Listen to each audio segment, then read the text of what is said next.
What is going on, everybody? It is Jackson, Steven, Andrew, and Chase from Dinger Dudes, and today we have a very special episode. We are joined by current Georgia pitcher, former West Georgia pitcher Lane Pearson, and current West Georgia ace Evi Quiles. How is y'all's day going? And thank you so much for taking time out of your day to join.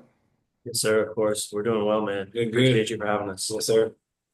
We're glad to have you guys on. So I kind of want to hop into my first question, and I guess this is for the both of y'all. I know this was y'all's first Division One season, and being a part of the West Georgia team. Go Wolves. We're all West Georgia students. I wanted to ask y'all, how was it?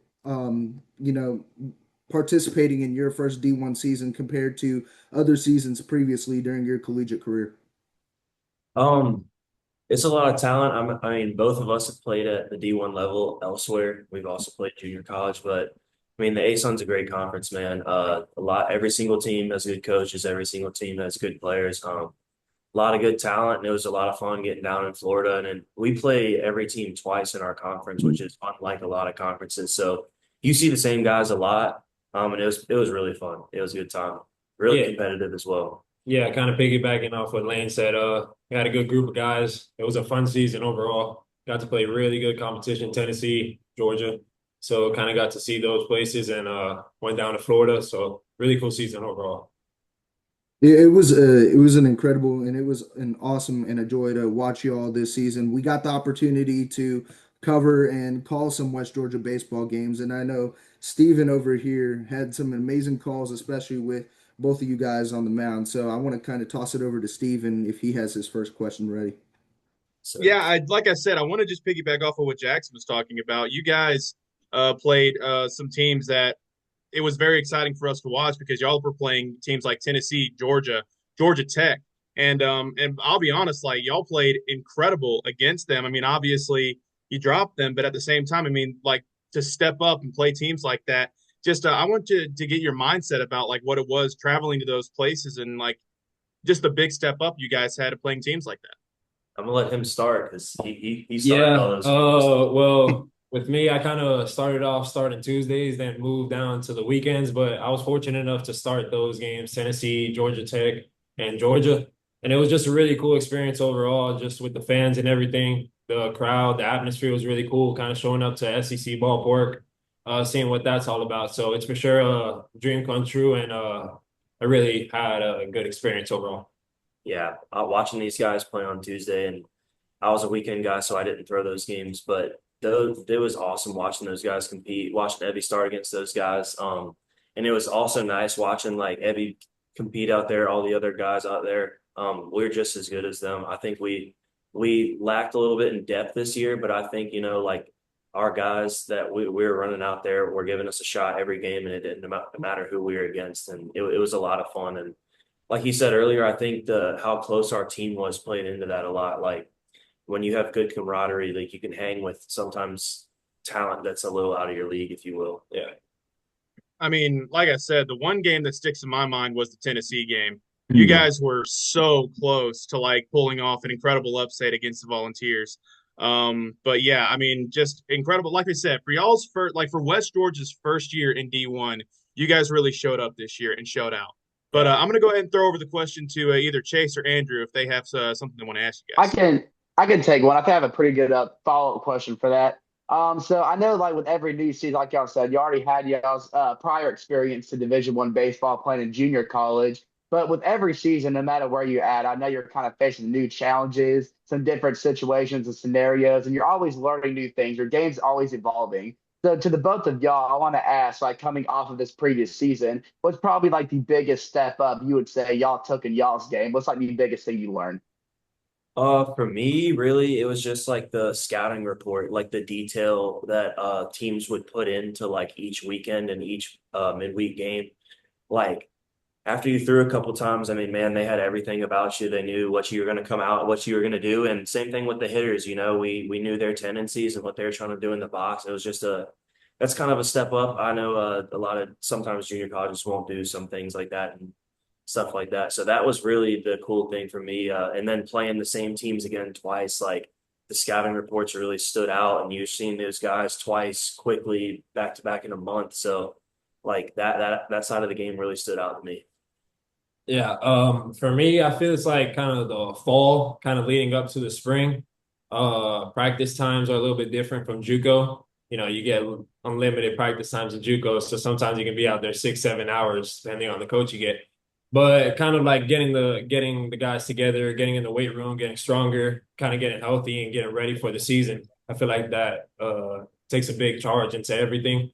And then kind of just getting the guys all together, like I said, in practice, getting the reps, seeing arms, you know what I mean, before the season starts. Kind of just the preparation leading up into that. So, like Yeah, y'all mentioned, sorry, I was going to say, like you mentioned, playing teams in your conference, playing them twice a year. So I can only imagine as the season progressed, as you face those teams that you already faced in the past, I can only imagine how that got a little more difficult, knowing that they understood your game a little better the next time around. But Angie, if you want to go ahead with your question.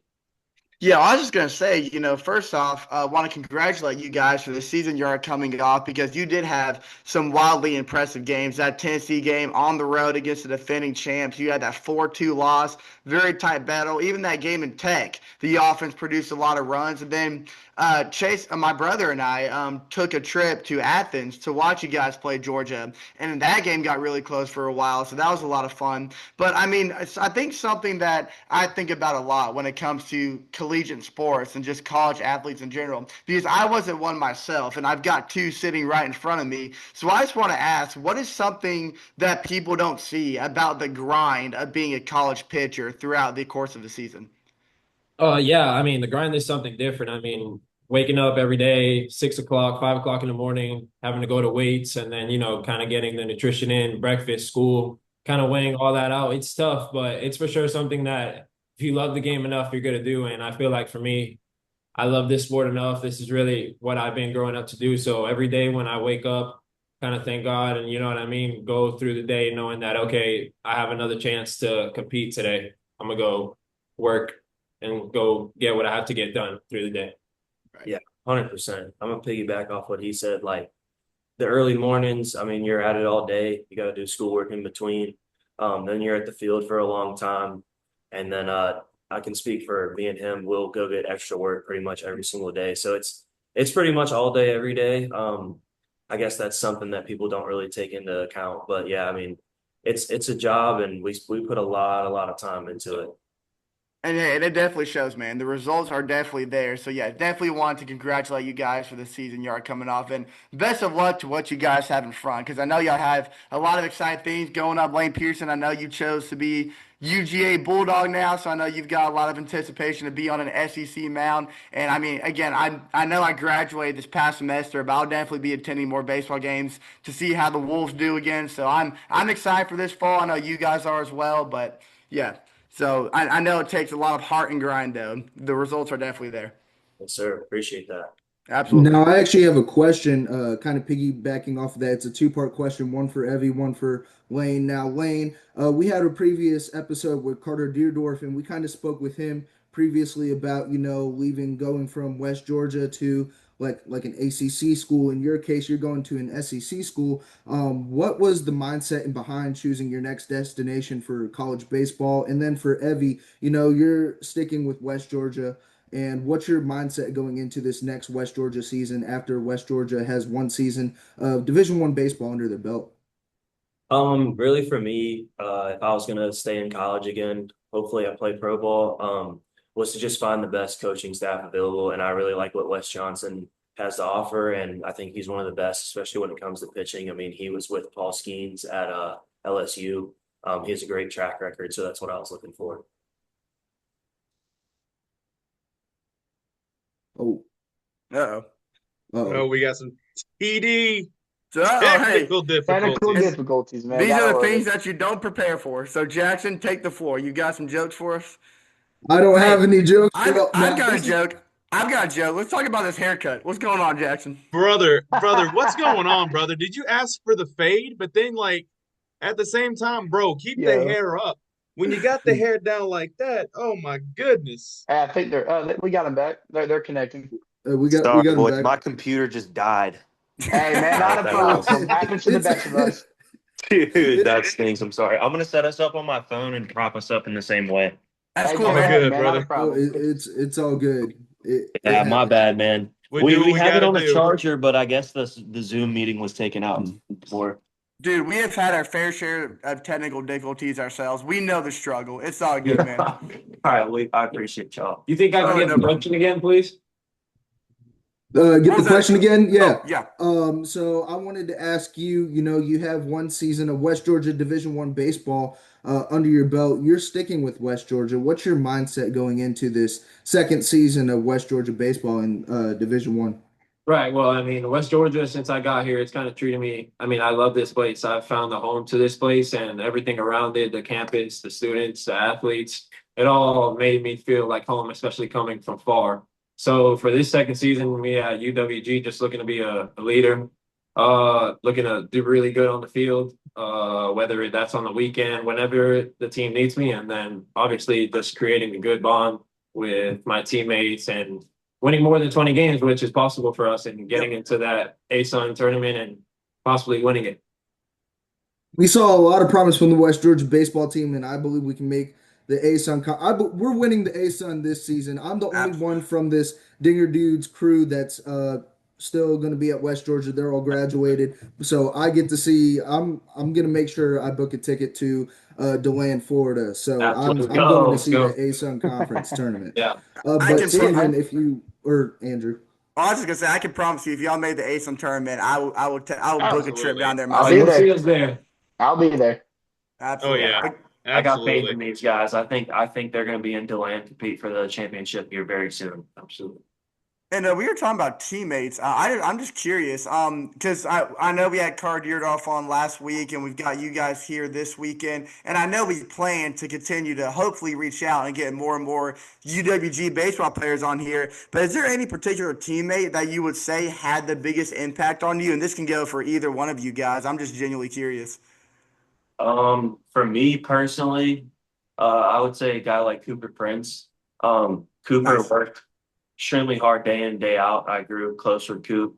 And just watching him over the last 2 years, really hard worker, really good guy. And he battled through a lot of adversity, and I hats off to that guy.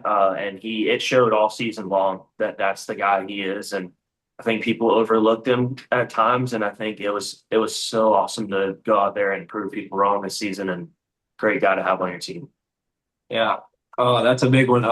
With me, I think it's really a lot of the guys on the team. This guy right next to me, they really just push me every single day to be the best version of myself every day. Showing up to the field, whether it's if I'm not in the mood to show up to the field that day, they're gonna make sure to get me in that mood to show up to the field. And I'm like really appreciative of that and having guys behind me that are gonna back me up in anything.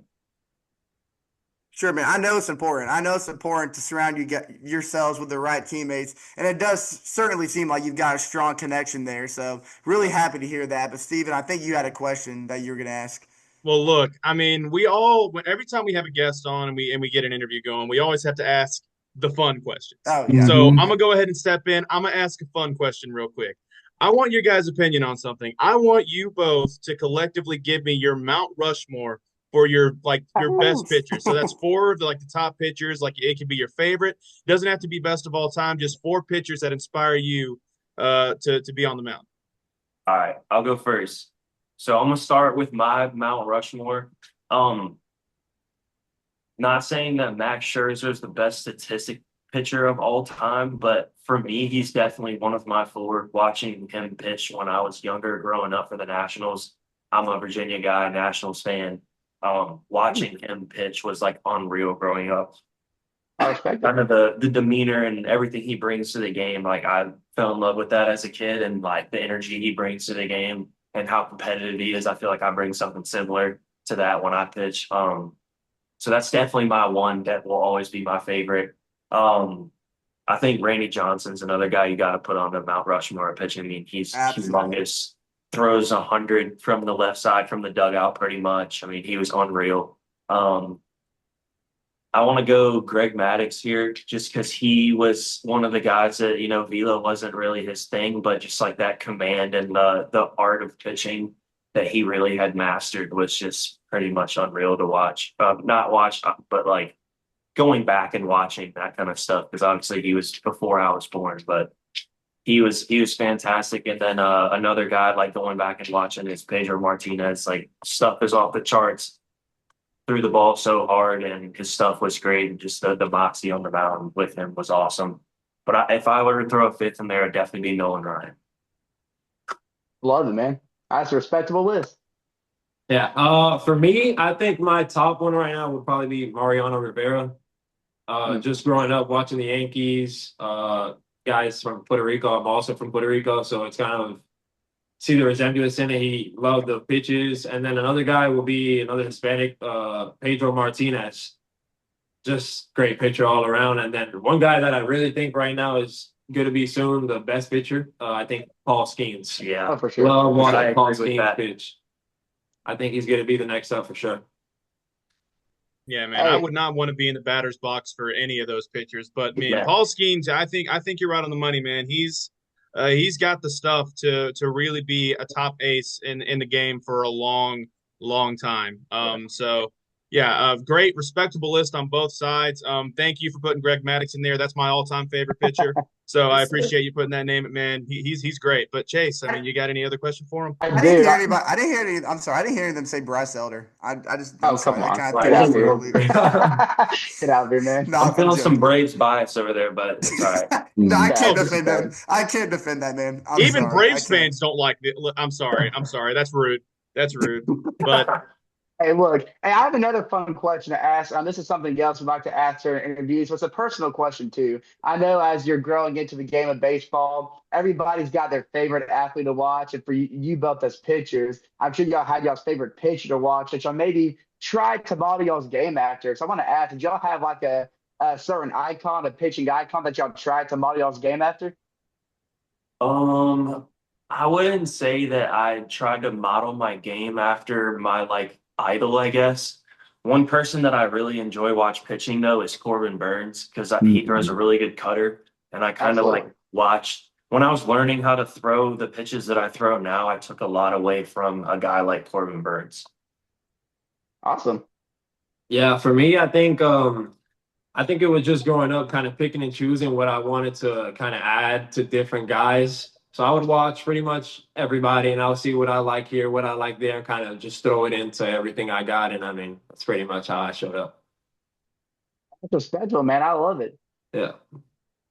Now, I do want to ask another, since we're sticking on the topic of fun questions, I have a dual part question to this one. Now, Lane, you said you were a Nationals fan, and I hate the fact, and even all Braves fans can agree with me on this. I'm a Cardinals Yes. fan. Absolutely. James Wood deserved to be a National League All Star finalist, and I want to know your thoughts on that. And then the second part to this, it's not related to James Wood at all, but as pitchers, I feel like you have to have a walkout music or a walkout song you've had throughout your collegiate career. What is a walkout song that you guys are planning to have that we can get a sneak peek of heading into next season in your collegiate career?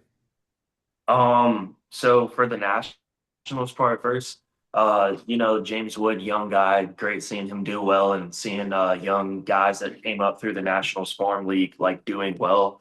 I think they got a really like promising farm system and guys coming in that are young and are really good. As far as the All-Star game goes, yeah, it obviously stinks, but I think they might favor older guys right now, guys with a little more experience, been doing it for a little while. That's my only reasoning to maybe why he didn't get it.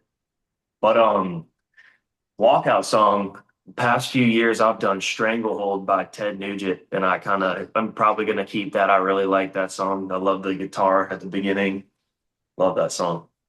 Yeah, walkout songs for me. I'm kind of like a guy where I will change after like 2, 3 outings, kind of change around. But for sure, I like a lot of Spanish music. I like to walk out to Spanish, kind of get me going. Amazing. So, do you listen to some Ozuna? Oh, I do. Yeah, yeah, yeah. Some Ozuna in there? Yeah, you like that? Yeah, yeah. I need to get these three into some Spanish music. So, Yeah. I'm down. they're very country guys. They're Yeah. country Yeah, guys. So we need to yeah. throw some Spanish songs in there. So, Yeah. I love the picks. I love the picks. Me personally, I would go with the Man by Aloe Black. I I like mean, it. pretty self set. Of course you would, Jason. Well, listen, man. I'm sorry I'm smirking, but I've seen you hype yourself up so many times to that song. Oh I yeah, love we it all though, have. man. It's a great song. It is. It's Sure, great, man. for sure. I just hate that I think of Jackson every time I hear it now. That's my only thing. But yeah, I'm glad Jackson. I'm glad you have your own song. But I was just gonna give my quick thoughts on the whole James Wood thing because that is something that does fire me up a little bit. Because if you're making a case for him right now, he leads all NL outfielders in home runs, OPS, and RBIs, and I think he's got the second best WAR among all National League outfielders, if I'm not mistaken. And I just don't think, I think my biggest issue with it is I just don't think it's a good look for baseball to have one of your best, youngest players off the bench in the All Star game simply because he doesn't play for New York or Los Angeles. Because there's already a good amount of frustration that has been growing between the MLB's voting and fan voting. And I think it's going to get worse as the years go on if they don't adjust to any. Because I think, look, I get it. The Los Angeles Dodgers, they're obviously a great team. But I think it's ridiculous to have 8 of their 9 guys as finalists because there are better players out there among the National League. And I think we've seen it. We've seen it in the last 3 years, and I think we see it more and more as the years go on. And I think it's upsetting to me, even as a Braves fan, to watch a guy like James Wood has such a good upcoming from his rookie season. Because most guys kind of flop a little bit in their sophomore year, but he's only doubled his numbers from his rookie season.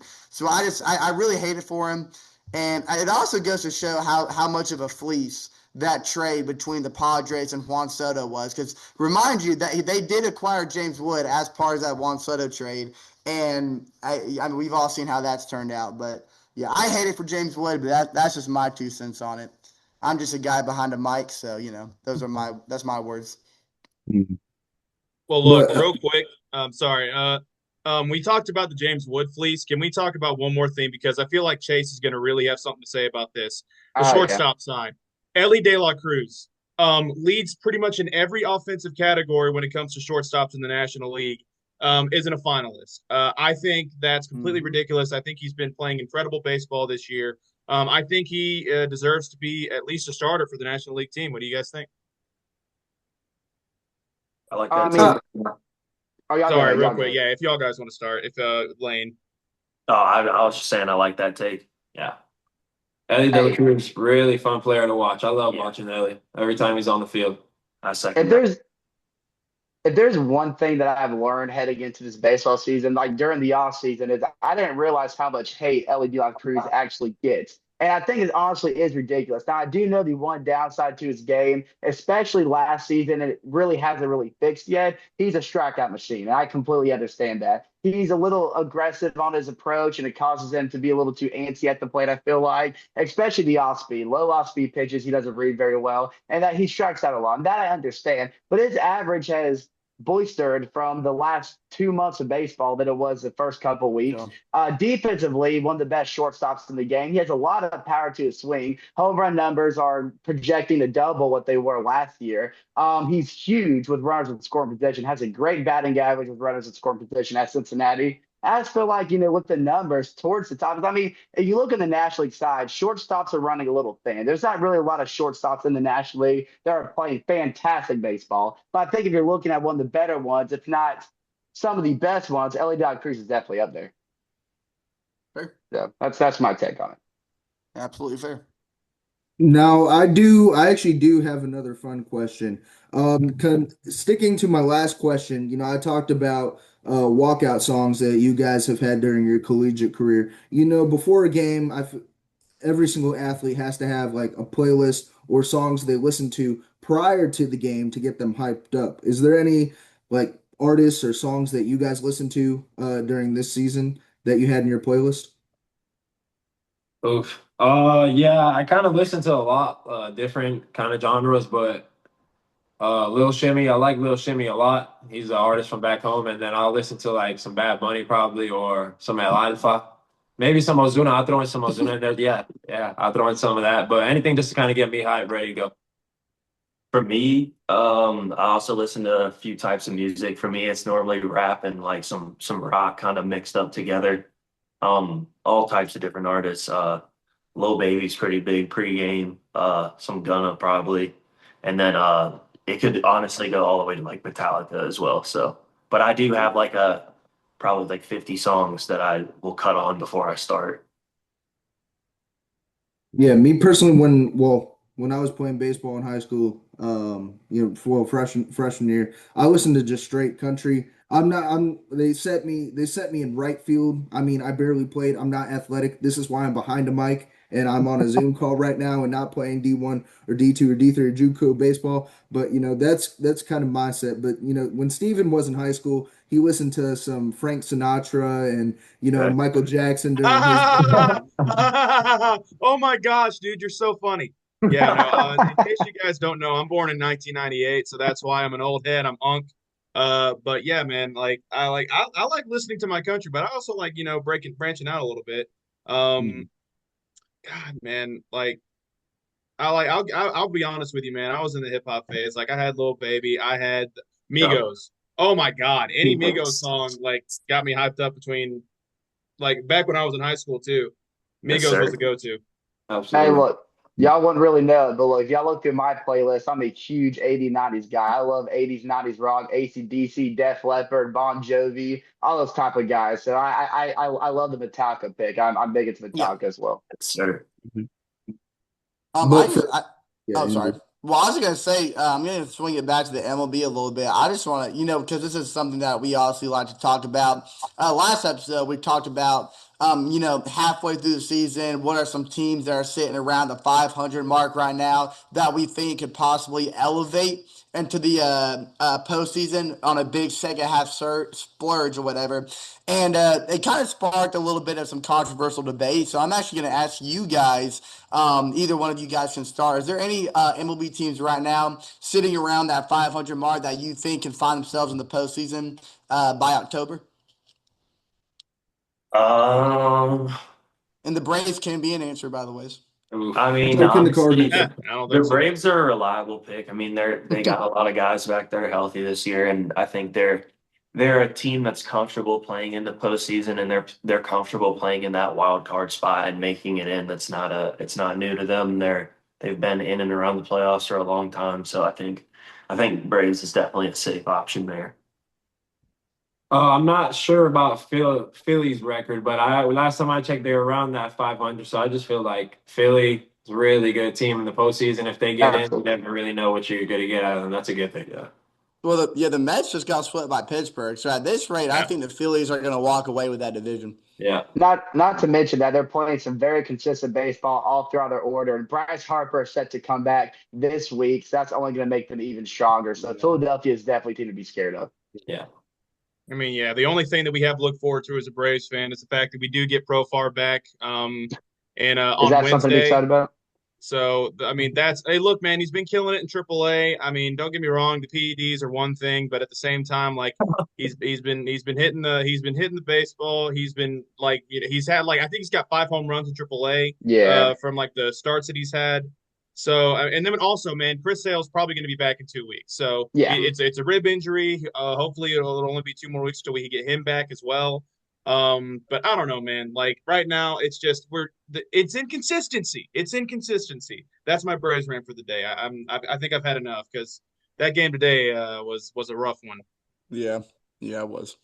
But sticking on the topic of MLB, I know you guys are pitchers and assume obviously want to make it to pro leagues MLB. If there was one player currently or in the past that you would want to face personally, just like a one-on-one like pitch count, who would that hitter be and why?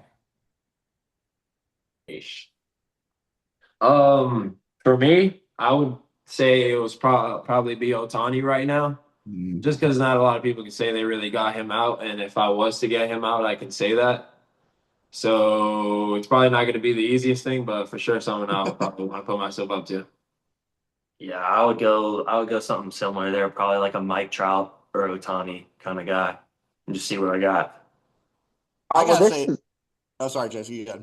I was going to say, this is actually a question I think, yeah, I would really love to hear us insight on because this is something y'all will probably most definitely face as y'all go throughout your career, especially if y'all make the majors, have to go through the minor league system all the way up.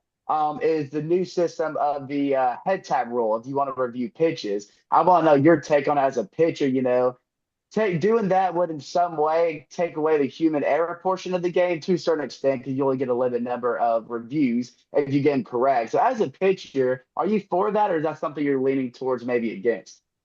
I'm for it when I'm on the mound, and then when my team's hitting, I'm not for it. So it's kind of like a biased situation. But in certain situations, yeah, I'm for it. Yeah, I would agree. I mean, especially, this year, unfortunately, we had some bad calls and Hmm. bad moments of the game where it's like, man, Absolutely. like this would save the day right now. But, I think there's got to be a human umpire everywhere. But I do think the ability to review everything is a good thing, especially like Evie said, like on the mound.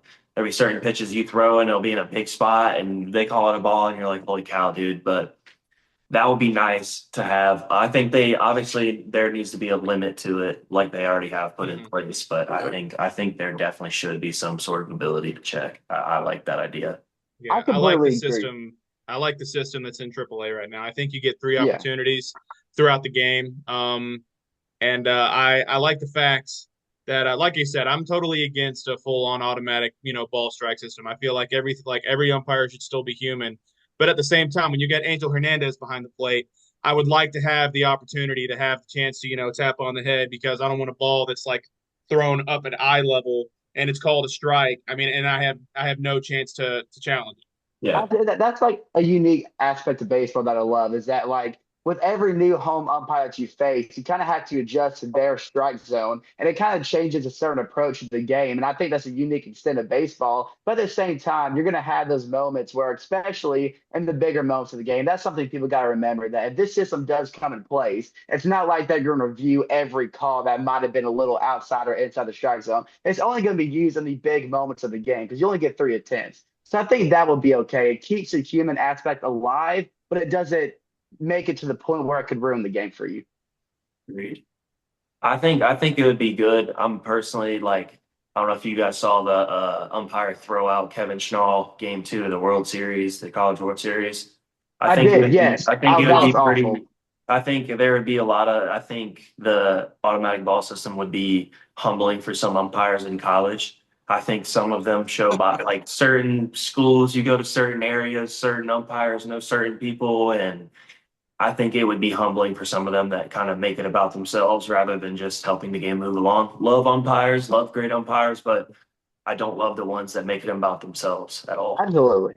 And that's an 100%. interesting point because we talk about human error aspect in terms of accuracy of their striking balls calls or whatever. But if you're going to talk about human error part of the game, then the emotions from the umpire definitely take place in that too. Because I know there's been some history between certain umpires. I mean, you hear stories from retired baseball players. We've even interviewed a couple baseball players that spoke out against or about some umpires that they think were favoring other pitchers on the mound due to whatever certain reasons. And I think it would be humbling. And I actually was. I'm a big Forest State fan, so I was watching a lot of the regionals and super regionals when the Seminoles were playing before we got eliminated. And there was a game there. I think it was game 2 against Oregon State Yep. where there was a call. No, I'm sorry. It was regionals against Mississippi State when Link Jarrett got thrown out because of an argument between a strike and a ball call. And I think, and he spoke out after the game. He was talking about he doesn't think there's any like personal direction towards Link Jarrett as to why they didn't give him the correct call. But he did say that him and the umpire has had history in the past, and he just doesn't want that to be like a dictator as to why he got thrown out so easy. And I think so. I think you're right from a humbling aspect. I know there's pitchers and MLB coaches all around the world that would love to have that moment where the umpires get humbled because it does happen. I mean, it is part of the game. So that's an interesting point for sure. Yeah, especially, I mean, one thing I could attest to a little bit is this season, like a lot of the time, you're not trying to show the umpire up or anything like that, but like some of their egos would be too big and you throw something that's really close and normally they'll like tell you like, hey, that's in or that's up, or they'll give you a little like audible. Some of them will just stand there and look at you, and when you're like wondering where the pitch was, they'll like take it personally. It's like, no, dude, I'm just wondering where that missed at. It's Yeah, the ego needs to be removed from it. It's like it's just you're pretty much a part of the rules in this game. It Right. shouldn't go any further than that. So I agree. Yeah. I completely agree with that. Your Yeah, job is there's to call balls and strikes, man. That's it. that's exactly. it. And I mean, out first, call 'em out, make the out and save calls, make the ball and strike calls, and like you gotta have tough skin. It's part of it. And when fans and coaches and players are letting you have it, like it's probably normally not unwarranted. So. Oh Mm. yeah. Yeah. They're You don't have a full dugout full of people screaming or yelling at something for just no type of reason. Yeah. Yeah. So absolutely. Yeah, and it's really tough because it's also like one thing that it was crazy was like the stricter rules for the NCAA just in general. Because like there's like to me, listen, man, there's a fun element to this game. There is such a fun element to this game. If a guy, I'll be honest with you, if a guy's nuking one 420 feet, like if he looks at it a couple of seconds, I mean, I understand the frustration as a pitcher. You probably aren't gonna want somebody looking at the ball too long, but also at the same time, that's also the fun element of the game. And the fact that like there's stricter rules on that, like umpires have been throwing people out because of that. It's I don't know, man. Like I feel like there's got to like don't get me wrong, there are people that take it too far, but I feel like for the most part, man, you hit a home run that puts your team ahead. Like I want to enjoy just a little bit, just yeah, give me a little bit. I mean, but don't get me wrong, I'm not going to be shocked if I get a 91-mile-an-hour fastball to the ribs right after. But I don't know, man. That's the yeah. I element of the mean, game. I feel like there's a big like feel component with it. You got to kind of feel what's going on in the game, Right. Hmm. and like certain guys, like there's not one certain bat flip that's worse than another, or one certain thing that's to do worse when you're coming off the mound. But like it's all got to be like in the flow of the game. You can't just like strike someone out and cuss at them like in the bottom of the first inning when there's no noise going on and it's Right. that or like you hit a ball and you're down 10 runs and you bat flip over the dugout like just little things like that having feel for that and I think umpires should also have some feel for those moments. We were last talking about just kind of like celebrating a little bit within baseball. Right. This just a time and a place and I think umpires should show a little grace unless it's like completely disrespectful but we had an instance this year, where it was definitely warranted. We lost a one-run ball game. The closer came in and finished it for their guys in a one-run game at their place. I mean, the energy was up. It was there. Unfortunately, I had a terrible call that inning, which is where that other part of the question would come in. Right. But yeah, I mean, he like came off the mound, said something to our team, but like, that's kind of part of it, man. And unfortunately, we all came out of the dugout and responded, which is a normal part of it. And we were the ones that all got warned. Just like they Crazy. could have just like let that go. They didn't have to do all that. And then they turned it all on us. It was one of those moments. But yeah, I think there's time and a place. And if you hit a ball 450, I mean, throw the bat in there if you want, man. Like you're in the right to do that. I think vice versa. I mean, if you go up there and strike out the side with Yep. a fastball, I mean, probably gonna hear it from that guy as well. But I think that's Right. part of the competitiveness of the game, and I think you have to let some of it go because it makes the game exciting. Absolutely. Yeah, I know for me, I'm a guy that I like to show a lot. Not, in certain situations, I like to show my emotions on the mound, whether it's, looking at my team or maybe even taking a peek at the other dugout. But for me, I just think it's just let the kids play and just kind of just play the game. It's a game at the end of the day, a children's game. So kind of just enjoying it. A competitive nature is always the best thing. Absolutely. And I'm glad y'all said that. But I'm a guy who personally I love when I see guy go out there on the mound and show his emotion. Now, obviously, like y'all said, there is a certain level of extent and respect that you have to show. But a big moment of the game, if you go out there, you show your injury, you show that swagger. I personally love it. That just shows that they care about the game. It shows that they're having fun. They're out there to compete and to beat the other guys. Like a game, that's how it's ultimately meant to be played. So as long as they're showing that certain level of respect and they're not crossing any lines, I'm all for all kinds of emotion. Yeah, likewise. Now I kind of have a wrapped up. I have a closing question for the both of y'all. Now both of y'all have had experience at the D1 level. What advice would you guys give to a high school baseball player looking to play at the Division 1 level of college? Advice I would give to a younger kid that was in my shoes, kind of just never stop looking at the vision clearly. whether that is like going to go get the extra work in that you need to because you have a tournament on the weekend that you know you're gonna have people looking at you, whether that's just ultimately getting the work in, going out to play games, you know what I mean, playing in front of people, kind of just having fun at the end of the day. Also remember that it's a game, like I said, so just having fun playing that with that smile on your face and just competing at the end of the day because that's what coaches really like. Yeah, I think just going out there and competing as hard as you can is a huge thing.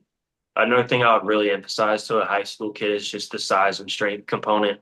Uh, the difference between even you would look at this year, like when we would go play teams like Tennessee and Georgia, Georgia Tech, like some of our guys would fit in on that field, but then like it's majority of those muscular and pro ball guys. And I think that's a huge thing for high